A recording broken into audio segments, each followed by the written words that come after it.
Hello दोस्तों, आप सभी का स्वागत है एक बार फिर से आपके अपने ग्राफिक डिजाइनिंग चैनल सिंप्लीफाइड टट्स पे।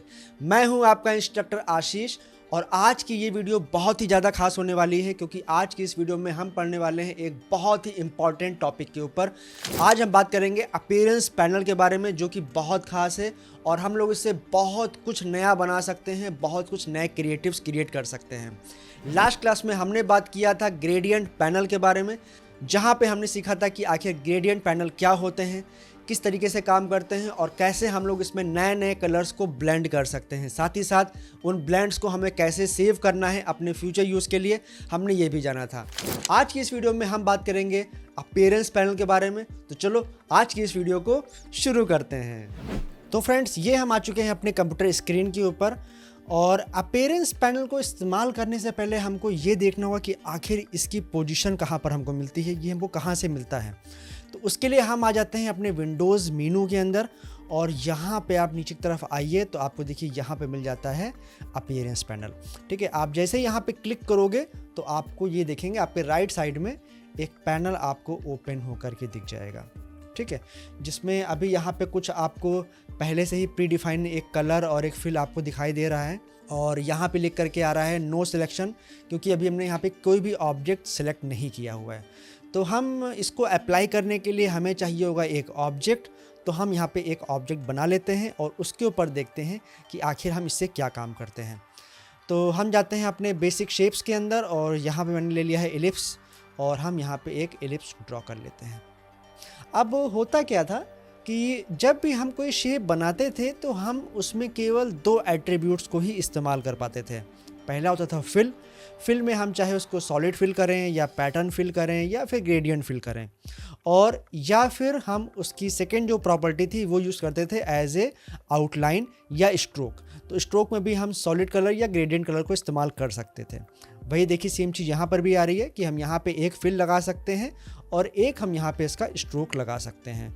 तो अभी देखिए यहाँ पे कुछ कलर पहले से ही आ रहा है, तो मैं चाहूँ तो इसको डिफ़ॉल्ट भी कर सकता हूँ। तो मैंने सिंपली अपने कीबोर्ड से डी बटन को दबाया तो इलस्ट्रेटर ने क्या किया, जो हमारी डिफ़ॉल्ट सेटिंग थी उसके ऊपर हमारे ऑब्जेक्ट और सेटिंग को ले आया है।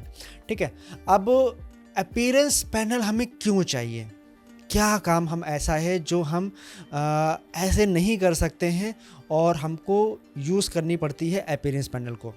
तो उसके लिए मैं यहाँ पे पहले एक फिल यूज़ करता हूँ और ये देखिए कुछ इस तरीके से मैंने यहाँ पे फिल यूज़ कर लिया है और इसके ऊपर अगर मुझे आउटलाइन भी लगानी है तो भी आप लगा सकते हो। तो हमने यहाँ पे एक 7 पॉइंट का आउटलाइन भी इस्तेमाल कर लिया। अब अगर मुझे लगता है कि नहीं, हमको यहाँ पे एक इसके आउटर सर्कल मुझे एक और चाहिए, तो अगर मुझे इस सर्कल के बाहर एक और सर्कल चाहिए होगा तो हमें क्या करना पड़ेगा, हम जाएंगे एडिट मेनू में, कॉपी में, और कॉपी करने के बाद हम कर लेंगे पेस्ट इन बैक। ठीक है, तो हम जैसे पेस्ट इन बैक करेंगे तो उसके बाद हम इसको थोड़ा सा बड़ा कर सकते हैं कुछ इस तरीके से। ठीक है, तो अब यहाँ पे क्या हुआ कि हमारे पास दो अलग अलग ऑब्जेक्ट्स हैं और दो अलग अलग ऑब्जेक्ट्स में मैंने दो अलग अलग प्रॉपर्टीज़ को इस्तेमाल कर रखा है। लेकिन अपीयरेंस पैनल की मदद से चाहो तो आप ये सारा काम किसी सिंगल ऑब्जेक्ट पर भी कर सकते हो। कैसे करेंगे देखते हैं। इसको मैं थोड़ा सा साइड कर देता हूँ और एक हम यहाँ पे ऑब्जेक्ट और ड्रॉ कर लेते हैं। ठीक है, तो इसमें तो पहले से कलर फिल होकर के आ रहा है, तो मैं पहले इसको यहाँ से रिमूव कर देता हूँ। मैं यहाँ पे प्रेस करता हूँ डी बटन, तो देखिए ये रिमूव हो गई है। और अब हम यही सेम प्रॉपर्टी इस्तेमाल करेंगे अपने इस अपीयरेंस पैनल की हेल्प से। तो यहाँ पे भी देखिए आपको स्ट्रोक का ऑप्शन दिया गया है और यही सेम ऑप्शन आपको यहाँ पे आपके टूल बार पर भी दिया गया है और जो ऊपर आपको प्रॉपर्टी बार दिख रही है यहाँ पर भी दिया गया है। तो इन तीनों जगहों में से आप कहीं से भी आप इस्तेमाल करोगे इन प्रॉपर्टीज़ को तो वो तीनों जगहों पे रिफ्लेक्ट करेगी। तो मैं यहाँ पे जाता हूँ, पहले मैं यहाँ से ले लेता हूँ इसका आउटलाइन का स्ट्रोक 7 पॉइंट और कलर हम इसका चेंज कर लेते हैं। मान लो मैंने इसका कलर ले लिया है, ब्लैक ही रखता हूँ। और फिल मुझे चेंज करना है तो मैं यहाँ से फिल ले लेता हूँ और मैंने यहाँ पे कोई फिल अप्लाई कर लिया कुछ इस तरीके से। ठीक है, अब यहाँ पे देखिए मेरे पास चूँकि दो अलग अलग ऑब्जेक्ट थे तो मैंने दो अलग अलग आउटलाइंस लगा ली थी। बट अब यहाँ पे कैसे करेंगे, यहाँ पे देखिए आपको कुछ नीचे ऑप्शंस मिल जाते हैं। पहला आपका ऑप्शन है ऐड न्यू स्ट्रोक का, मतलब जो भी आपने यहाँ पर अपीयरेंस में जो भी आपने लेयर चूज़ करी हुई है, ठीक है, उसके ऊपर आप एक नया स्ट्रोक अप्लाई कर सकते हो। तो हमने यहाँ पे फिल चूज़ किया हुआ है, तो हमने यहाँ पे जैसे स्ट्रोक पे क्लिक किया तो आप देखेंगे कि हमारे पास देखिए यहाँ पर एक और स्ट्रोक का यहाँ पर एक लेयर आ गया है। ठीक है, हम चाहें तो इसके अंदर डिफरेंट कलर, डिफरेंट साइज़ का स्ट्रोक भी अप्लाई कर सकते हैं। और ऐसे अगर मैं फिल में आऊँ तो यहाँ पे हम एक नया फिल भी ला सकते हैं। जस्ट स्ट्रोक के बगल में आप देखेंगे तो यहाँ पे लिखा हुआ है ऐड न्यू फिल। आप जैसे यहाँ पे क्लिक करोगे तो देखेंगे आपको एक नया फिल भी देखने को मिल जाएगा। आप यहाँ पे अब देखो ये सब ने यहाँ पे क्या किया कि सब कुछ मैंने एक ही ऑब्जेक्ट पे किया हुआ है। दो स्ट्रोक मैंने लगाए हैं, दो फिल लगाए हैं, सभी कुछ एक ऑब्जेक्ट के ऊपर। अब अगर मुझे इसमें कुछ और चेंजेस करने हो तो वो भी हम कर सकते हैं। मैं सिंपली मान लो इस फिल पे गया और ये जो यहाँ पर एरो है, जैसे ही मैं इसको एक्सपेंड करूँगा तो इस फिल के अंदर मैंने क्या किया और इफेक्ट्स को अप्लाई किया हुआ है वो मुझे सब कुछ यहाँ पर देखने को मिल जाएगा। अगर मुझे किसी भी लेयर के ऊपर कोई इफेक्ट अप्लाई करना होता है तो हम सिंपली यहाँ पे एफएक्स बटन पे जाते हैं और यहाँ से आप देखेंगे तो बहुत सारे इफेक्ट्स हैं जो कि हम अप्लाई कर सकते हैं।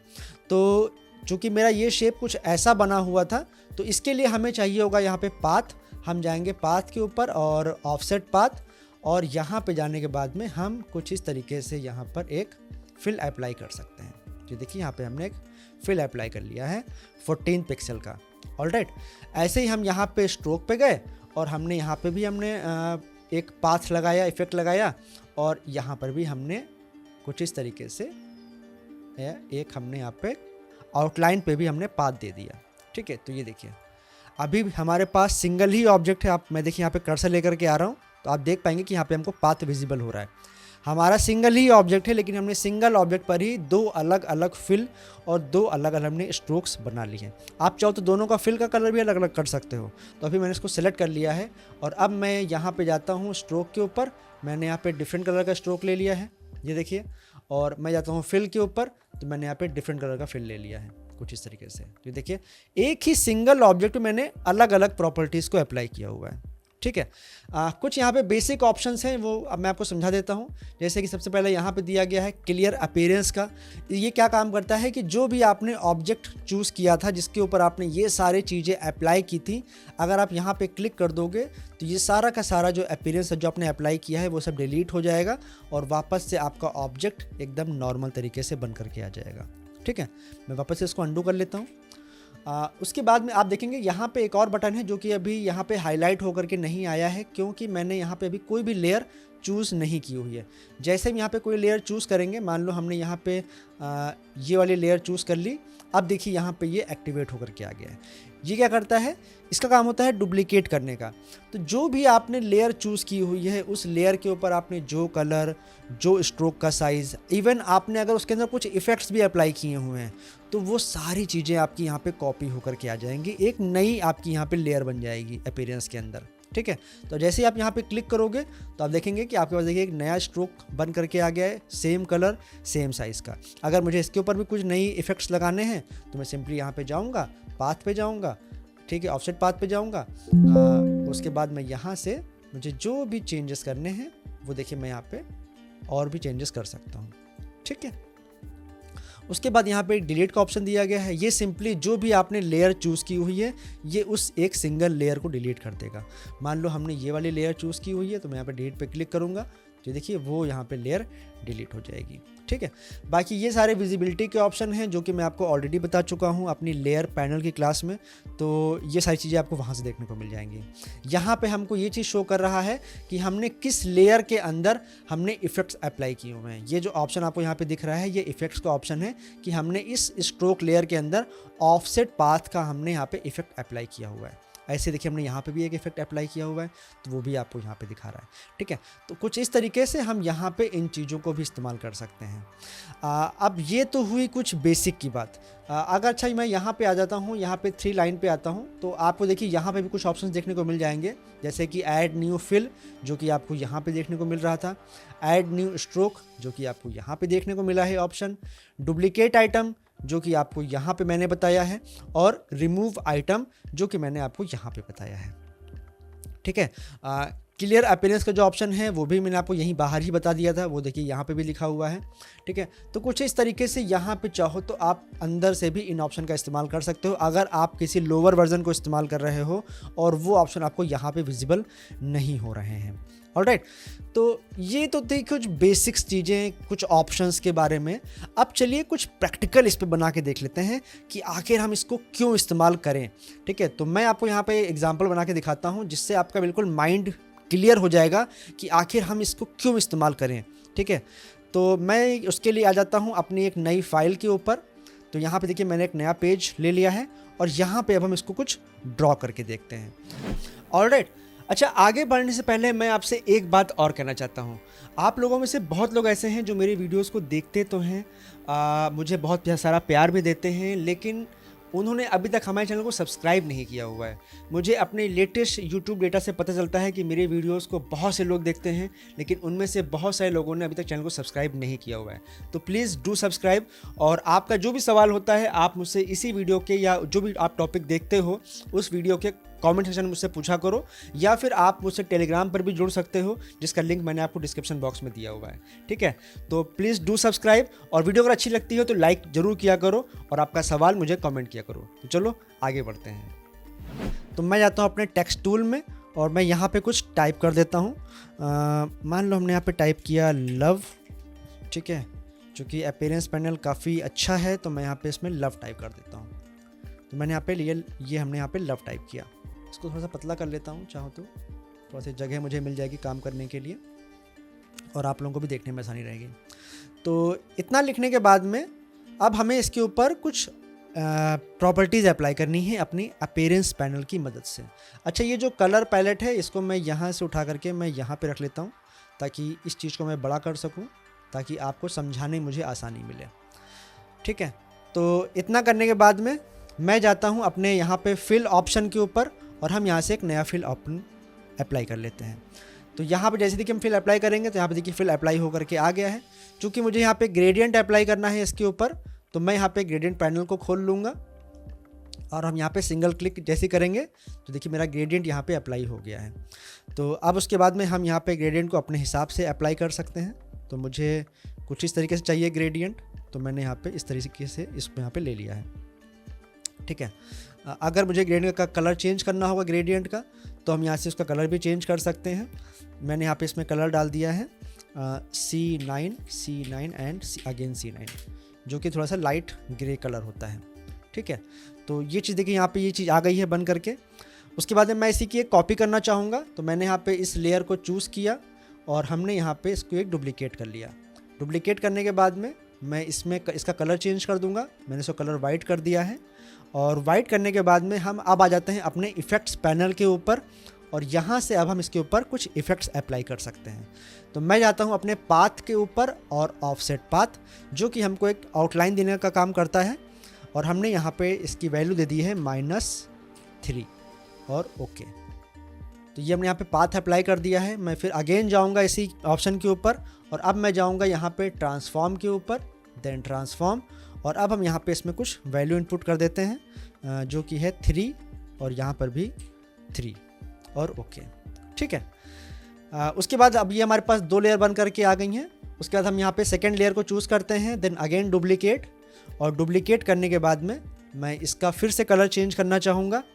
तो मैंने यहाँ पे फिर से कलर पे गया, और अब हमने यहाँ पे कलर पैनल पे जा करके हमने यहाँ पे एक नया कलर कोड इनपुट कर दिया, जो कि है B3 एंड अगेन B3। ठीक है, अगर आपको कलर कोड याद है तो अच्छी बात है, अदरवाइज़ आप यहाँ से भी कलर कोड लगा सकते हो, जो कि ग्रे कलर का मैंने यहाँ पे लगाया हुआ है।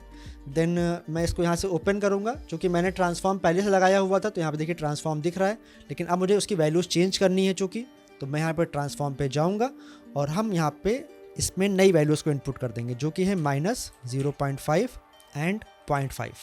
ठीक है, और इसकी कॉपीज़ मैं ले लेता हूँ थोड़ी सी 30 कॉपीज़, एंटर। तो देखिए आपको यहाँ पे कुछ इस तरीके का इफेक्ट देखने को मिल जाएगा।